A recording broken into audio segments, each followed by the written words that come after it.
Yes, Charlie Cook. I don't know about you, but I never get tired of watching that Charlie Cook run at the end there. I think Charlie must enjoy it a little bit too, because I noticed in yesterday's Chelsea programme that he lists his favourite relaxation as a Sunday lunchtime pint and then watching the big match on television after it. Well, you'll see plenty of Charlie Cook today, because our main match is Chelsea against West Bromwich. And Webb beaten that time. Suggett now. Harris all the way. Astle against the post. Also the goals from Sunderland against Arsenal. And a great shot to the mark and a wonderful save there by Jeff Barnett. Right in the middle. And that high-scoring match, Sheffield United against Blackpool. Going through beautifully in the box. Pickering, oh, what a goal by Pickering. What a magnificent... In fact, we did make a late change there from our advertised matches, but with Aston Villa Birmingham finishing 0-0, we thought that you would appreciate the more exciting action from Sheffield. It really is exciting too. Our studio guest today, David Webb of Chelsea, scars and all, the man who blotted out Jeff Astle yesterday. And we shall also be taking our usual look at your letters. But first, back to the autumn sunshine at Stamford Bridge yesterday. Chelsea against West Bromwich Albion, two sides with a lot of ground to make up this season. Both have been badly hit by injuries. But one man who's been hit in another way, but is fit enough for the Chelsea team, is goalkeeper Peter Bonetti, knocked out by a clinker at Carlisle on Wednesday. And back in the side, fullback Eddie McCready. He's been having trouble with a thigh injury. So now they face a West Bromwich Albion team that again shows 18-year-old Len Cantello at number 4 and costly Danny Hegan as substitute. But Chelsea will probably worry more about Jeff Astle at 9, magnificent and menacing in the air. So now we look to referee Tommy Dawes of Norwich to get the game going. The crowd today is 34,000 strong. So West Bromwich Albion in the white, defending the goal to our left, kick-off. Albion, who certainly have a liking for London, they've already won at West Ham and at Crystal Palace this season, both times by 3-1, and taken a point from Arsenal at Highbury. And of course they will remember that it was here last season in the 6th round of the FA Cup that they beat Chelsea by 2-1. Doug Fraser, number 2. Suggett, the £100,000 man from Sunderland. Played it very nicely to Brown. And there's Hudson playing it back to Bonetti. Peter Bonetti playing his 362nd game for Chelsea, equaling the record for the Stamford Bridge club. But now it's Astle, followed as he will be for the whole of the afternoon by Webb, and a corner to West Bromwich.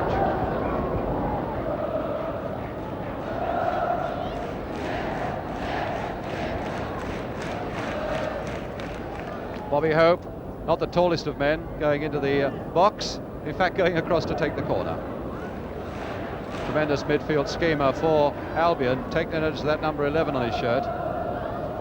His work is going to be in midfield, but now it's taking this corner for Albion with just under 5 minutes gone. And in goes Astle! Oh, tremendous header by Astle, and an instinctive save there by Bonetti. What tremendous heading power by Jeff Astle. A man who was in dispute with his club for so long, but in the last 12 games for them has scored 9 times. Another corner. Again it's Hope. And again it looked for a long time as though it might be Astle. And finally it's Hinton away to Hope. And another corner.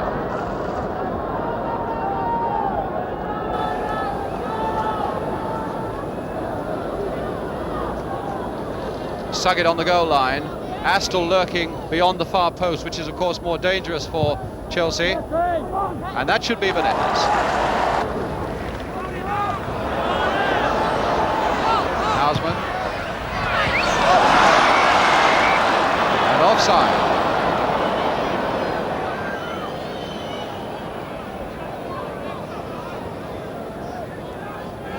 Not happy with it, but the linesman certainly had his flag up for Osgood offside. Tommy Dawes a quiet word as he passes. And Doug Fraser with the kick for Albion.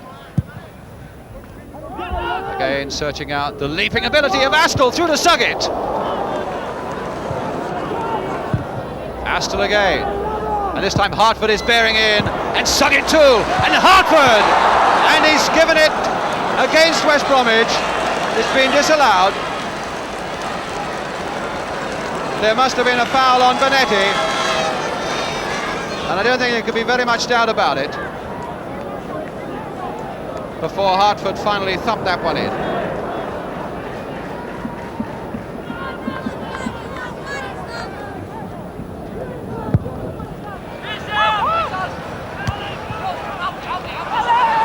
Hollins.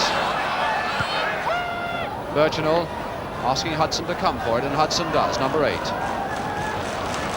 Osgood flicking it on for Hudson. Birchinall in the middle, Houseman in support, but that's not a good ball for Houseman to get. Hudson, tenacious young player.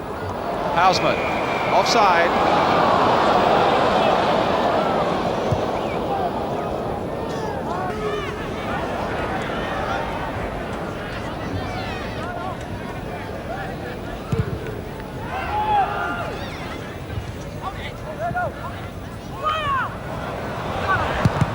Hello, Hartford. Brown to Hope. Good piece of running here by West Bromwich Albion. Brown just over from Bonetti. Good save by Bonetti. And he may well look in amazement because he was well placed there. The shot was hard and true. And Bonetti really got up and pushed that one away. Playing his 362nd league game, equaling the Chelsea record set by Ken Armstrong. Here comes the corner, a low one this time. Astle trying to get in with his boot, and another corner. Jeff Astle, he's useful on the ground as well. Going back to Peter Bonetti though, the record was set first by Ken Armstrong, 1945 to 57. Astle again. Hope.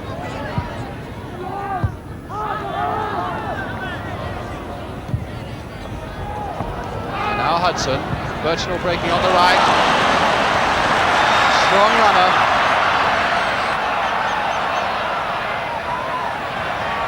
And now Hollins. Trying a little dipper towards the near post, Houseman. And finally picked up by Hartford.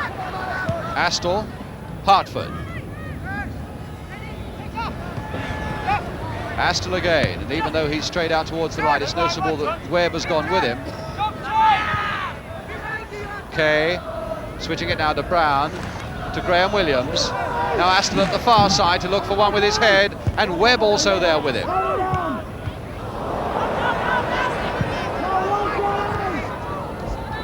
And Webb again.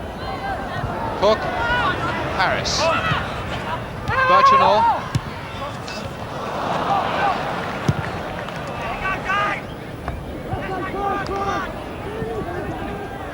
Astle giving Webb a fair old push there. Hinton. Suggett. To Graham Williams, a man who's won 30 caps for Wales. Tony Brown.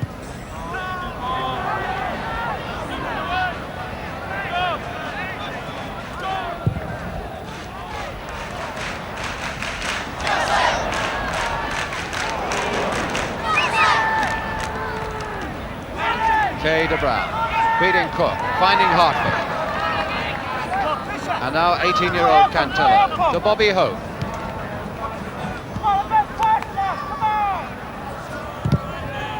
Holding it a shade too long, Hudson getting in. Hartford though, for Albion. Astle playing it back to Williams. Brown has gone unmarked in the penalty area, but cleared this time by Hinton. Cantello towards Astle, who gets in under pressure. Suggett. Can he get a shot in? No, he can't. Brown can, though.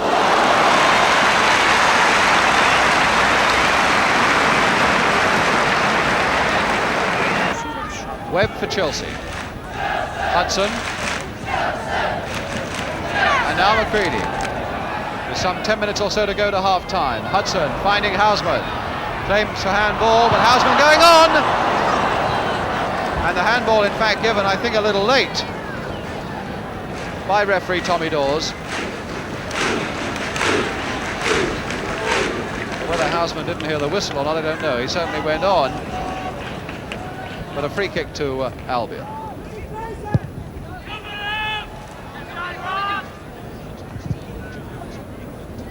Hollins curling it inside neatly to Hudson.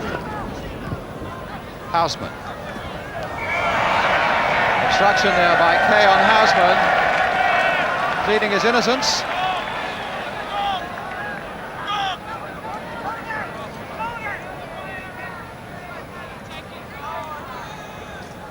Webb to take it.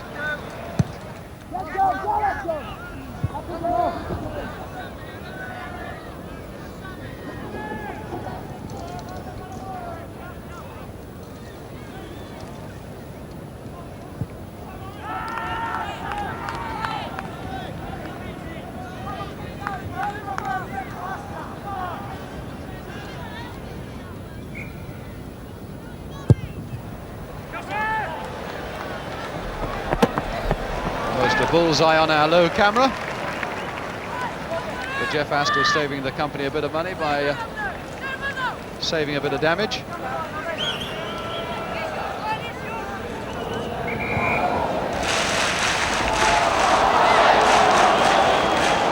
A free kick to Chelsea.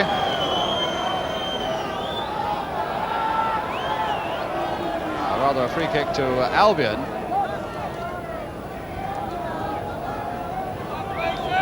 Which Doug Fraser's going to take.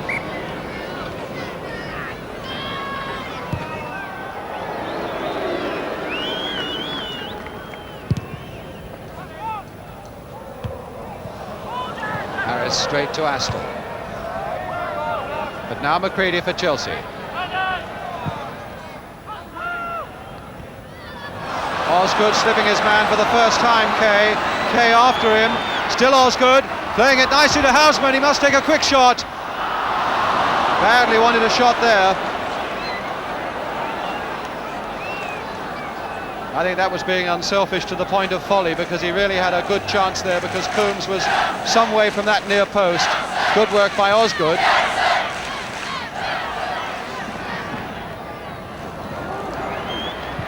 And Webb shaking off all the attentions of Astle.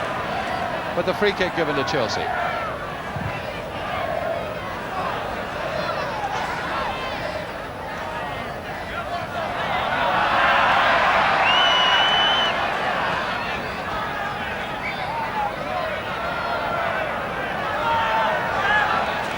And it's going to be a throw to Albion.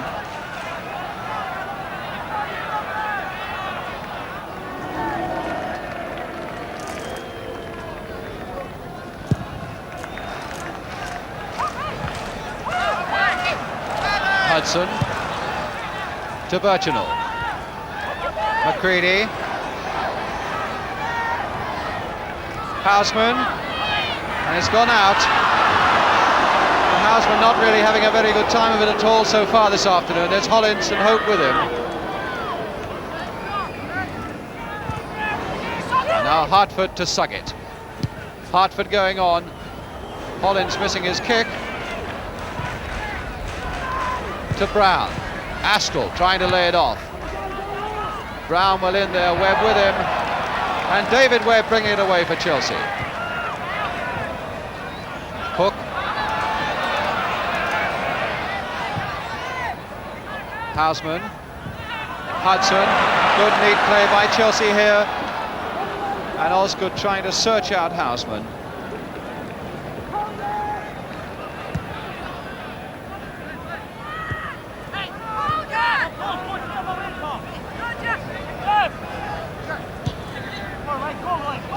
Astle to Fraser.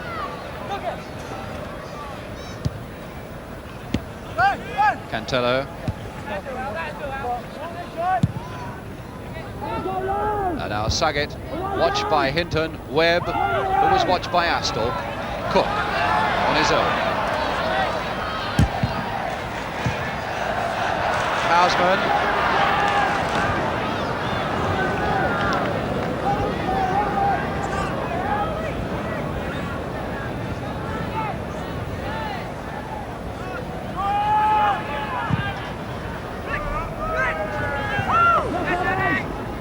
Eddie McCready. Hollins to Cook.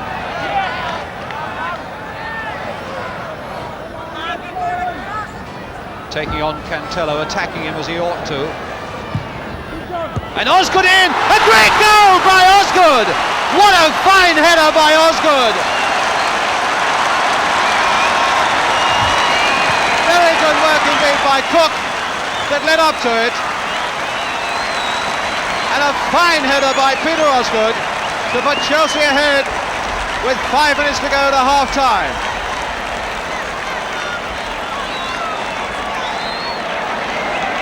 And that really, there's the score, putting Chelsea ahead, and that really, I think, was the first time that Cook has had the ball in this match where he's really gone for the opposing defence to attack them with some aggressive running, and he took Cantello well, and Osgood took his centre beautifully. Suggett now, and Webb putting it away for Harris. Osgood, Cantello. And now Fraser.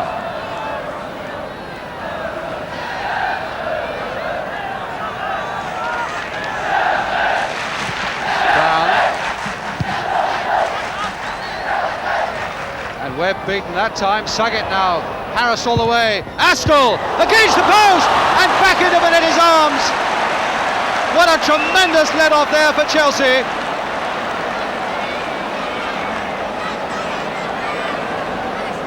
Astle, who's caused so much devastation in the air, almost getting that equaliser with a shot along the ground. Hudson now for Chelsea. Houseman. Suddenly the game has perked up as the ball finds Cook.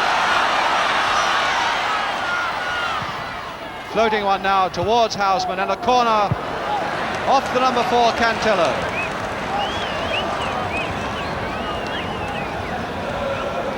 Young Len Cantello, he's only been a professional a year, had his first game in the league side at Highbury 2 or 3 weeks ago. Only 18. And Webb has gone up into this goal mouth. Cook with the corner, a low one, straight to Hope. Suggett. Watched by Hinton. Causing untold damage almost to a press cameraman.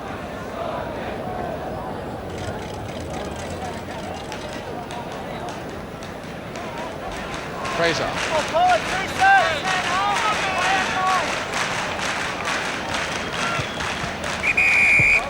Pushed in the back by Hudson on Cantello.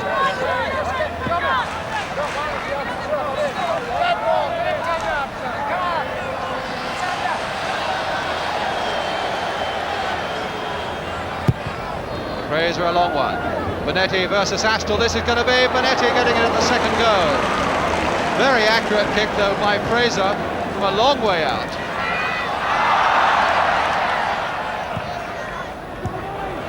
Cantello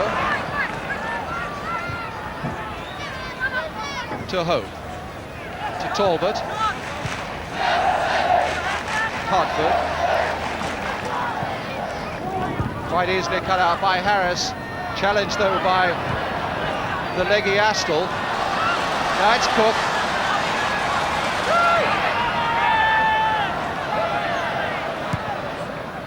McCready.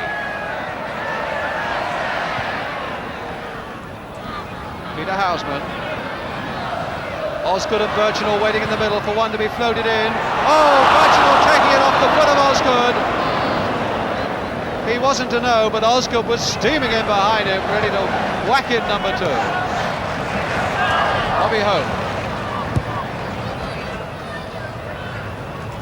Houseman. Certainly you mustn't discount the possibilities of counter-attacks from West Bromwich Albion. They've scored 13 in away games this season. Osgood still onside. Cook, and Coombs reaching high and taking the challenge from Birchinall well.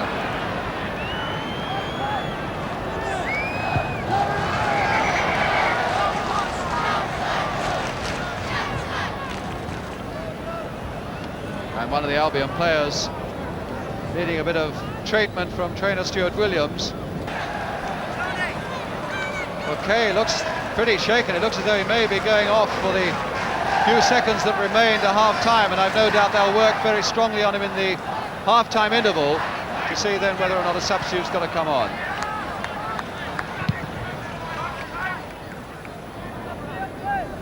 As I was saying, Albion have scored 13 goals away from home this season, and only Everton and Leeds in the First Division can equal that.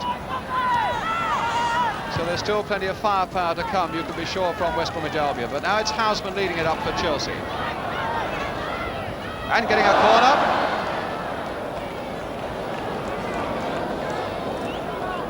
And without the big man John Kay at the back, this is going to weaken Albion just a little bit. David Webb going up for it as well. Chelsea's corner then, right on half-time. Peter Houseman with it. Webb right up in the 6-yard box. And Osgood going in. Cook! Number 2! Charlie Cook!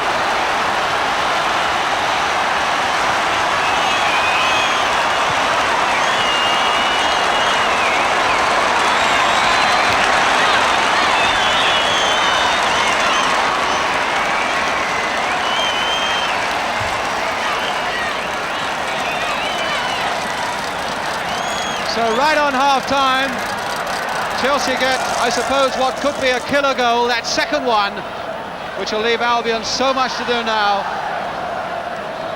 Tremendous shot by Cook. And there goes the whistle for half-time. Tremendous climax then to this first half after a fair bit of ragged play. Charlie Cook, number 7, having whacked in number 2. With the first one having come from number 9, Peter Osgood. So still to come on the big match programme, highlights from 2 other top league games. But here at Stamford Bridge, the half-time score is Chelsea 2, West Bromwich Albion 0. More soccer action for you in just a moment.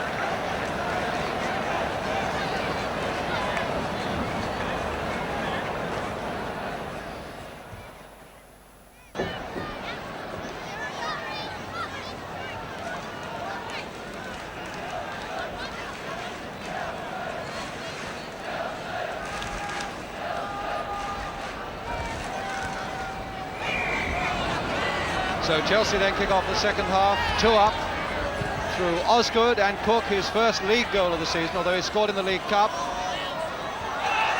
And Talbot getting into all sorts of trouble there in that penalty area. Fraser getting him out of it.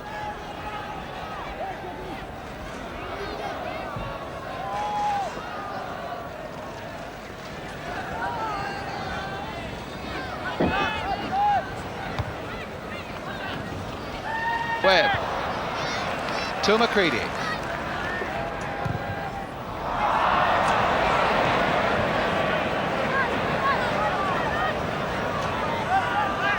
Cantello finding Hope, who hasn't cast his usual spells in midfield so far, Bobby Hope.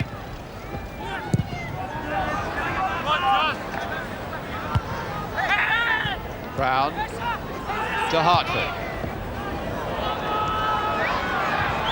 In again to Brown, one for Cantello to try.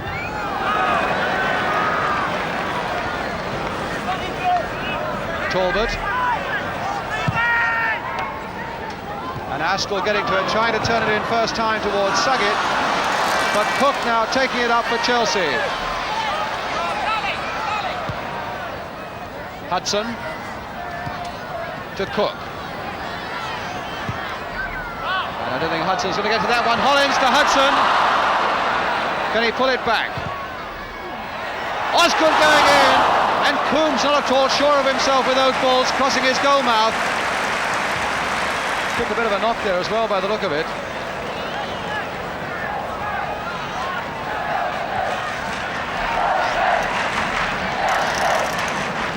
He really was almost caught there. Coombs. It looks as though he was caught in another sense as well, but that's a couple of times balls have gone screaming across his goal mouth and he really hasn't been able to handle them cleanly at all.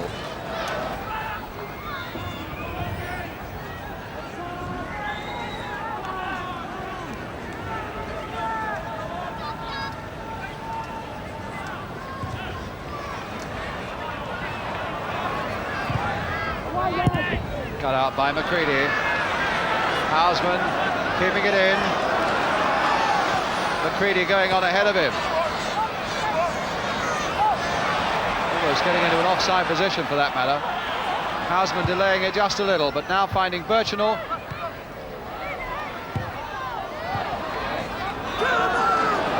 Chelsea players had stopped feeling that ball was going to go out, but it didn't. Houseman. Almost rugby tackled by Brown, but going on to find Osgood.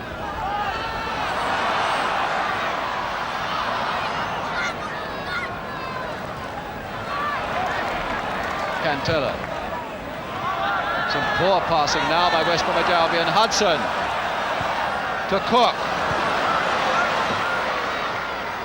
Birchinall outside him. Cook. Hollins. And now Harris to Houseman.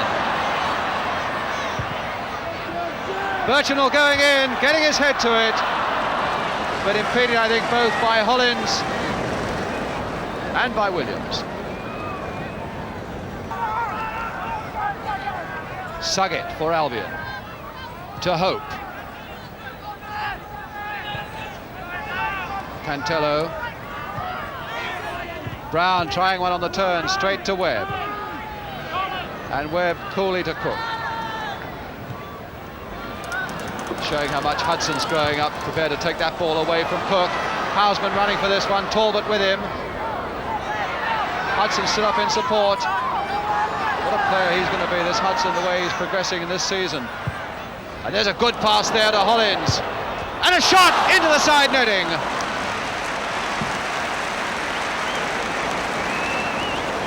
Well, he's crept in unnoticed, John Hollins, on the far side there.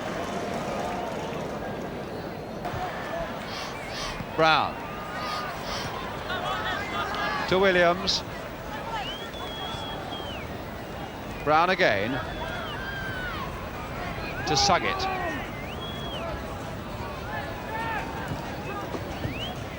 Suggett again with the 1-2. Kay shaking off McCready's challenge, and McCready down. Astle to look for it. Astle getting his head to it for once. And McCready looks in a fair bit of trouble.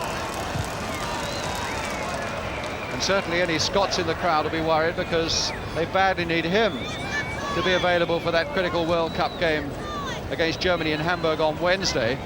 There's been some doubt about him with his injury for some time now. But they get a good view as well. Well, McCready all right again, and Cook for Chelsea. Finding Hudson, who really is having a fine second half for Chelsea. A little flick in there, but coming out to Cook. What can he do? Finds Hudson again, driving one in. Good save.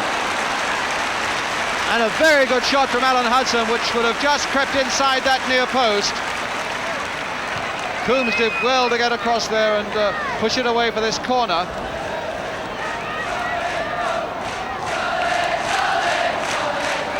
Which Cook is to take.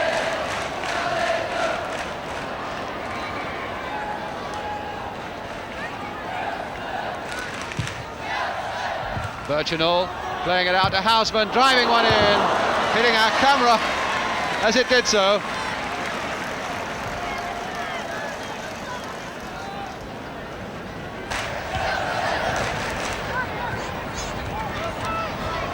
Hartford. Bad ball from Hartford, straight to Webb.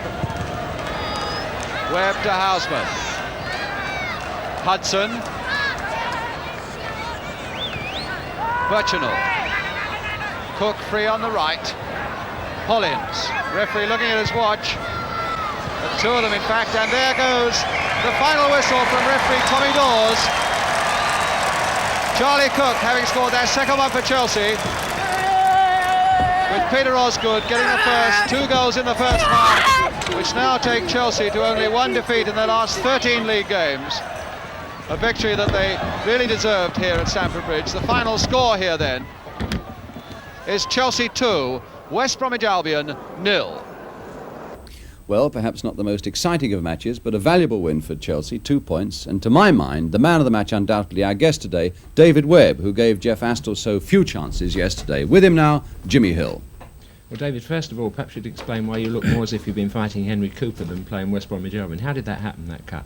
Well, actually, there was myself, Alan Hudson and Jeff Astle all challenging for a ball, and unfortunately, as Jeff bumped into Alan, his arm came swinging across and hit me on the head. So it was Alan Hudson that done it with his arm. 18-year-old Alan Hudson, quite a tough young player. Very, very good player indeed. I want to talk to you more about him later, but first of all, I want to ask you about the captain for the day, Peter Bonetti, who equalled Ken Armstrong's record, 362 appearances. What do you think about Peter as a keeper?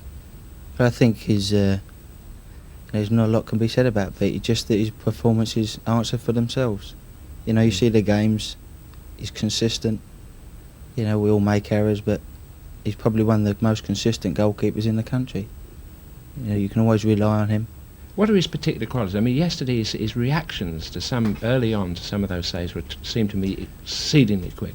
Well, his agility is, you know, something out of this world. You know, in training he's always first in the cross countries and first in the sprints. Weightlifting is the best, and so you got no chance with him. You know, you can't beat him in anything. If you were Sir Alf Ramsey, would you pick him for Mexico? Most definitely. Well, our little tribute to Peter today on his 362nd appearance for Chelsea, equalling Ken Armstrong's record. The game took a course of looking easy for Chelsea, but before it was easy for Chelsea, Peter Bonetti had made these saves. Just watch this ball coming over. That's a point-blank header from Jeff Astle, 6 yards, and the ball going like a bullet. He's got his hands up, he's stopped it, and then he's pounced in case it's necessary to complete the save. Really remarkable. Now again, we notice from this shot how he positions himself across the goal. Watch his agility. He just comes into the picture there, onto the right. Now you see the way he's dancing, look at the way his feet are moving, he's perfectly angled, and that's the reason that his reflexes gave him the chance to touch that one over the top. Many another goalkeeper would have been in the wrong position in the goal and consequently not given themselves a chance to have made that save. And finally, the last one, watch this volley. Not the fact that he saves it, but with the speed of that volley from Brown, the ball sticks to his hands as if there's glue on them. A really remarkable performance. Congratulations, Peter, from the big match. Enough of your skipper for yesterday. You must be very satisfied. Do you think there's a chance, superstitiously, that you'll keep him for next week? I'd like to, superstitiously, definitely. You know, it's nice to win 2-0 every week. Especially at home. You have a job pleasing those home fans at times, David, don't you? Well, it's very desperate at times at Chelsea because you're so far away from the crowd, and it's hard for them to get into the atmosphere of the game itself. In fact, you know, at times it's, you know, if we're having a bad time, it's hard to realise there is a crowd there. I had a laugh yesterday because during the game they were saying to me, or not to me, running down Ron Harris at the start, he made a couple of bad passes and he got the stick. Make up your mind which colour you're playing in, Ron. And then they had a go at Peter Houseman before he settled into his game. And then at the end of the game turned around to me and said, say something nice about Chelsea, Jim. It seems it's still part of the fun and games that's gone on for 40 years at Chelsea, that kind of approach to the players. You were in a bit of trouble. There was a goal, or the ball hit the back of the net against you, which was disallowed. Why was that? Well, I think someone had a shot or something, and Peter came out and he fell on the ball and had his hands on it, and the fella had a touch with his boot. But then, as Peter got his hands on it again, he had another kick at it, and that's where the referee disallowed it for. Yeah, most of the people around me again didn't quite know why it was disallowed because it all happened in a well, there was a ruck of players there. You know, there was quite a few players about. Here's the ball coming across now, and Peter gets in, dives on it. Now that's his ball. Now there you can see the forward coming in. Just look at the boot, kicking it out of his hands.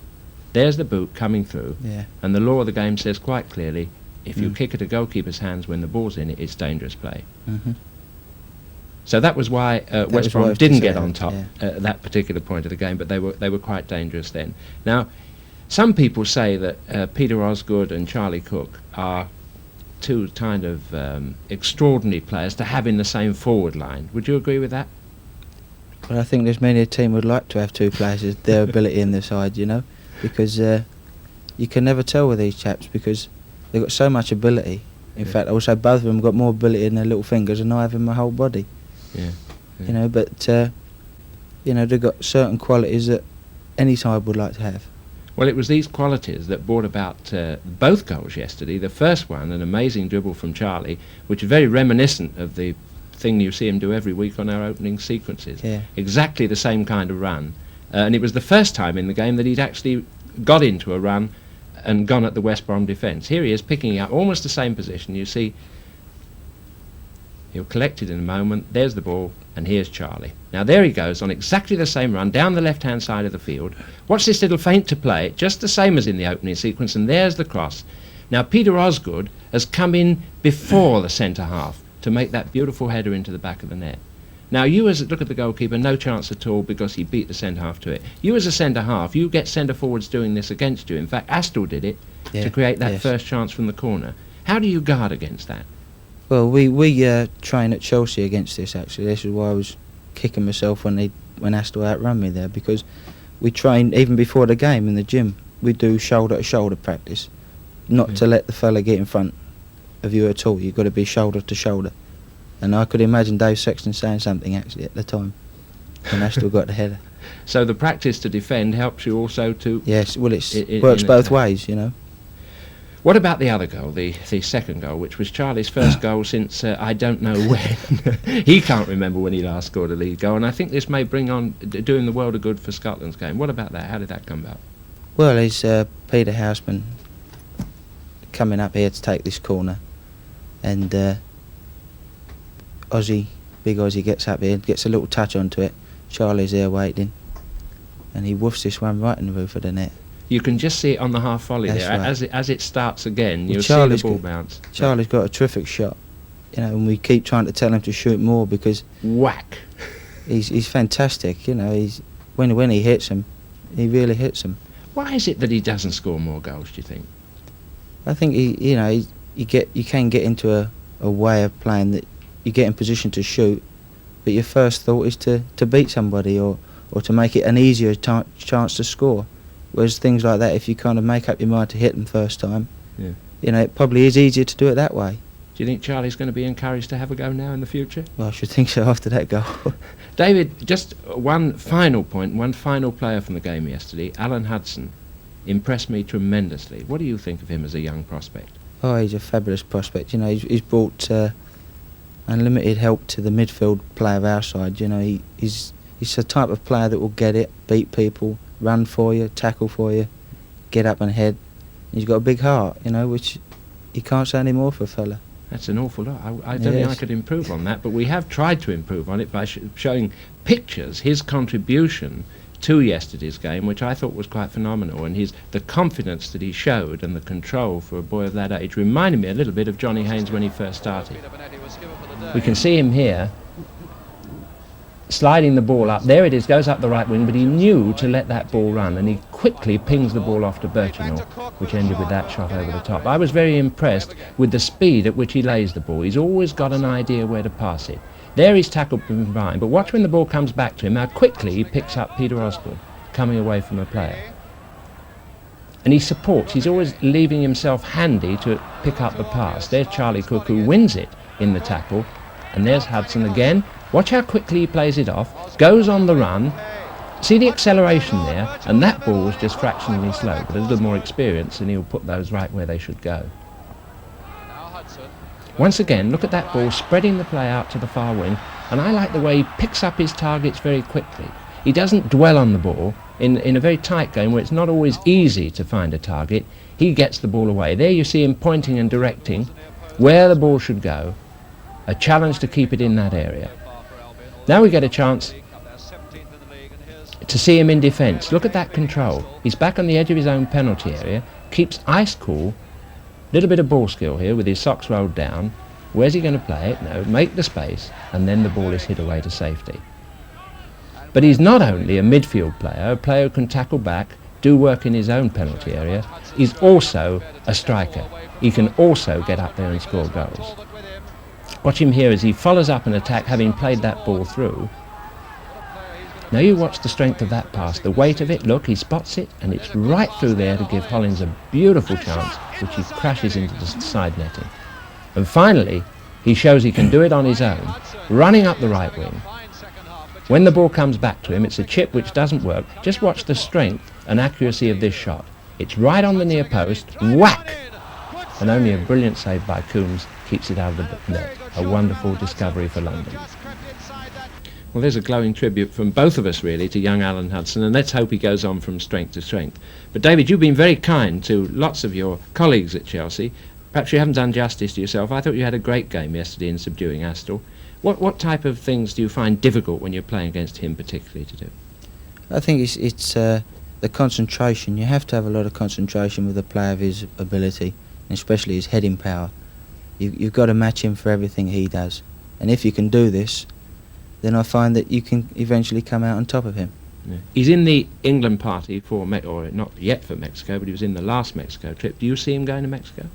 I think so. I mean, he's got a lot of ability. I mean, by all accounts, he's had a lot of trouble with contracts and everything, and everybody has to overcome these things. Well, the thought occurs to me, David, that if he's got a chance for Mexico, then Mr. David Webb must have something of a chance if he keeps up yesterday's form. Thank you very much for coming. Fingers crossed.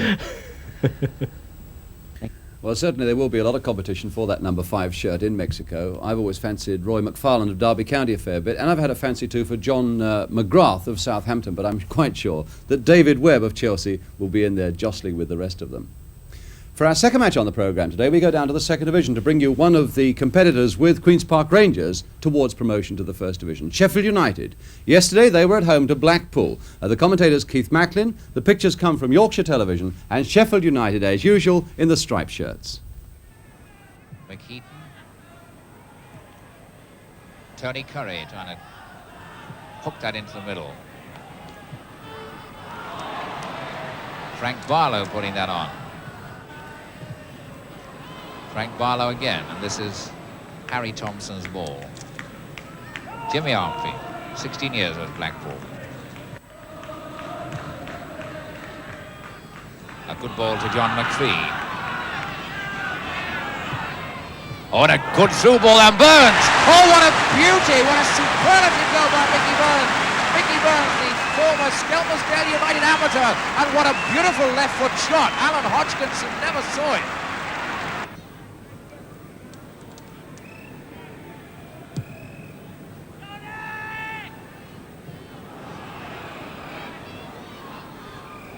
Dave Hatton again, playing a great defensive role for Blackpool this afternoon. But there's Gurice, has a bit of room to work.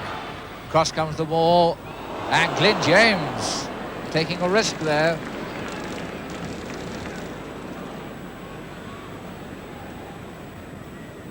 Jimmy Armfield.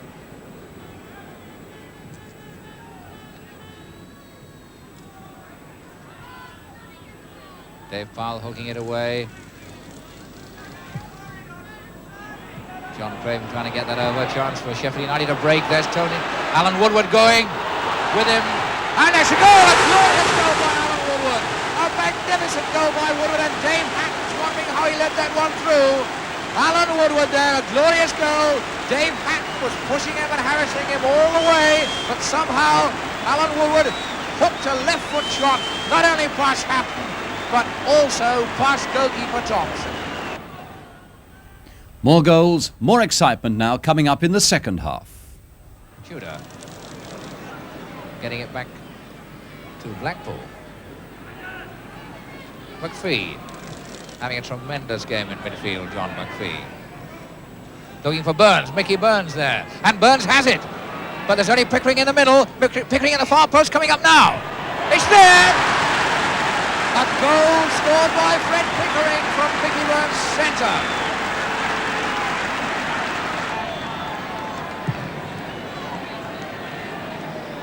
McHeaton. Burns to Suddick. A nice bit of play by Frank Barlow. Getting Sheffield United on the move, but that flick through by Curry, headed back by a tangerine shirt. And it's Blackpool through Tommy Hutchison moving again, this long-legged figure. Craven calling for it in the middle. That's Craven. Craven going through beautifully in the box. Pickering, oh, what a goal by Pickering! What a magnificent hooked left foot shot by Pickering!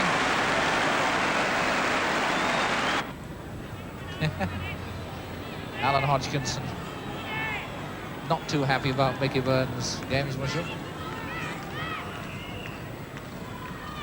Wanting to get on with it. There's Len Badger. Flicked on by Addison. A chance there. And it's 3-2 with 1 minute to go. And now your letters today, and the first one comes from Mr. Walter Rickett of Gravesend in Kent, and if the name is familiar to you, it is in fact the Walter Rickett who played for Blackpool in the 1948 Cup final against Manchester United, this famous Blackpool team. And Walter, in fact, is seated on the right. The man who played against Manchester United in the 48 Cup final. A famous Blackpool side, of course, with many famous names in it.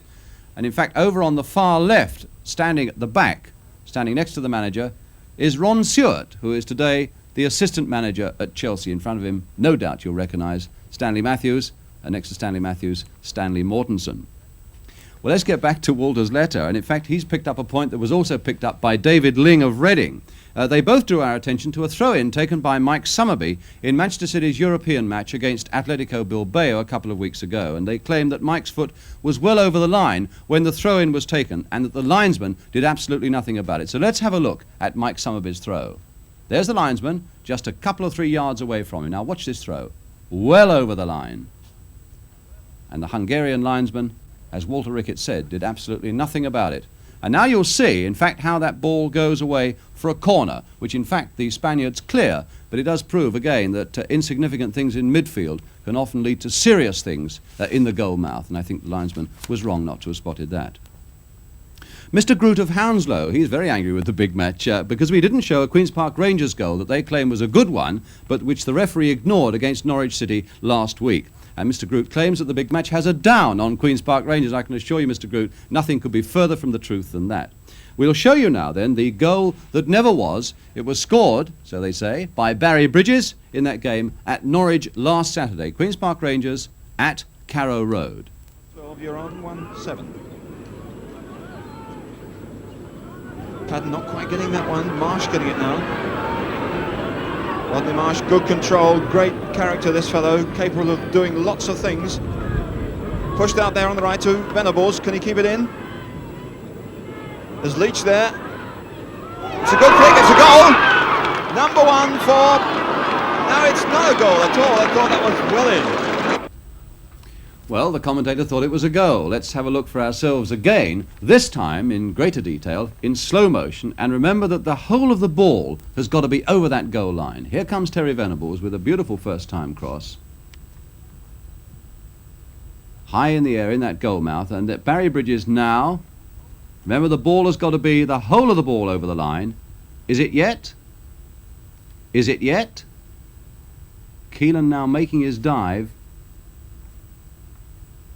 I don't think that ball was over the line. I don't think it was, in spite of Rodney Marsh with his arms aloft. I think the referee was right there, Mr. Groot. We haven't got a down on Queen's Park Rangers, but that looked as though the referee was right, that it wasn't a goal. But certainly it was a bad moment for Queen's Park Rangers. They lost that match 1-0. They lost again yesterday by 3-2 at Carlisle. Just what sort of influence, Jimmy Hill, will this have on Rangers, do you think? Well, I think this is a crisis point in the season for them. No side likes to lose 2 away matches running, and more than that, it means they've lost 4 out of 15, which is too high a ratio to get promotion from the second division. I tend to look upon the dangers in the second division as Leicester, who have a good defensive record, and Blackburn. Perhaps not, they don't win as classily and in such polished fashion as Rangers, but they are steadier and sounder. Now, Rangers' next match at Aston Villa, their next away match, in fact, is a very important one for them. It looks on the face of it as if they should win it, but Tommy Docherty is up there, and he's not going to pull any punches. You can be sure of that, and certainly one side that couldn't afford to pull any punches yesterday is in our last match on the programme today, Sunderland, who are bottom of the First Division. They were at home to Arsenal at Roker Park. The commentator's Jeff Thomas. The pictures come from Tyne Tees Television, and Sunderland this time are in the striped shirts.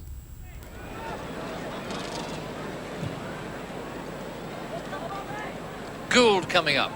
Now it's Park. Graham again. Kerr. Trying to flip it through, or slip it through for Park. Park comes to it this time. McGivern. Len Ashurst. Slows it down before pushing it forward then for Kerr. McClintock. Samuels through for Radford. Radford having to work to get to it. Graham. McGiven. This is Park. Sunderland now going forward through Park. Confusion again in that Sunderland midfield position. Not quite sure which way to go, giving the Arsenal defenders plenty of time to recover any poise they might have lost. Gould trying to beat two players. So it's Kerr to Stewart, back now to Heslop. Now Sunderland coming forward en masse. Irwin overlapping for it. Stewart calling for it on the far side of the box. That's Stewart coming up! Yes, he's done it!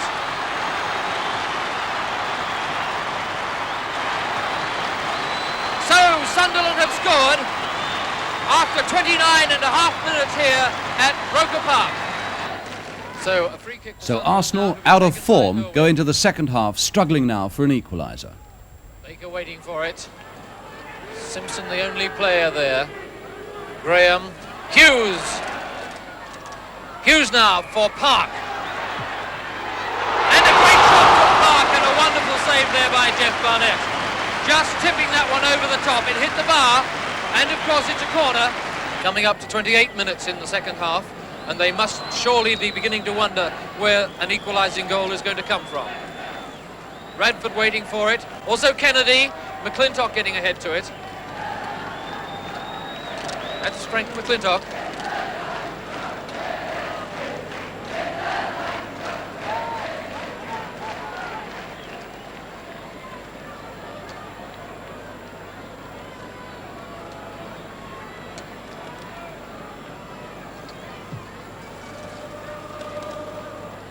Neil again with superior inches over Baker. Pumps it back again for George Graham. Radford coming back to help him. Players to the human eye getting a little bit hard to see on that far side.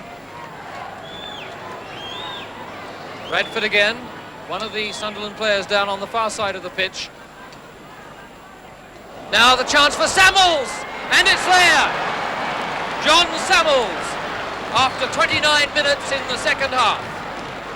So a point for Arsenal, and that's it for today. I hope you've enjoyed it. We began with Charlie Cook, we end with Charlie Cook, the man who could make all Scotland, all Britain, I suppose, delirious if he can destroy the Germans in that crucial World Cup game in Hamburg on Wednesday, the way he destroyed West Bromwich Albion yesterday. Going in. Cook! Number 2! Charlie Cook!